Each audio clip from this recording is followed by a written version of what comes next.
ছি ছি ছি রে ননি ছি ছি ছি ছি রে ছি ছি রে ননিছি গানে মজেছে নেট দুনিয়া।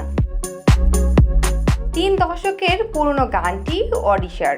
গানের ভিডিওটি নির্মাণ হয়েছে 2 দশক আগে। হঠাৎ করে ছি ছি ছি রে ননিছি শিরোনামে গানটি ভাইরাল হয়েছে। ইউটিউব, ফেসবুক কিংবা ইনস্টাগ্রামে গানটি নিয়ে তুমুল আলোচনা চলছে। ভারতের গণ্ডি পেরিয়ে বাংলাদেশের শ্রোতারাও গানটিতে মজেছেন। গানের কথা বুঝতে না পারলে পুরো ভিডিওর দৃশ্য দর্শকদের হৃদয় ছুঁয়ে গেছে। এই সময় দ্য ওয়ার্ল্ড সহ কয়েকটি সংবাদ মাধ্যম ঘেঁটে জানা গেছে গানটি শিল্পী সত্য অধিকারী। তার নাম লিখে অনেকে গুগলে খুঁজছেন।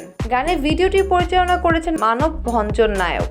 এক সাক্ষাৎকারে তিনি বলেছিলেন গানটি 1995 সালে প্রথম রেকর্ড করা হয়েছিল। 2005 সালে প্রযোজক সীতারাম আগরওয়াল গানটির একটি মিউজিক ভিডিও তৈরি করার জন্য তার কাছে যান। গানের ভিডিওতে দেখা গেছে গল্পের নায়ক এক দরিদ্র কৃষক। তার প্রেমিকার অন্যত্র বিয়ের ব্যবস্থা করা হয়। ভাঙা হৃদয়ে প্রেমিকার উদ্দেশ্যে গানটি গেয়েছেন তিনি। এতে অভিনয় করেছেন বিভূতি বিশ্বল।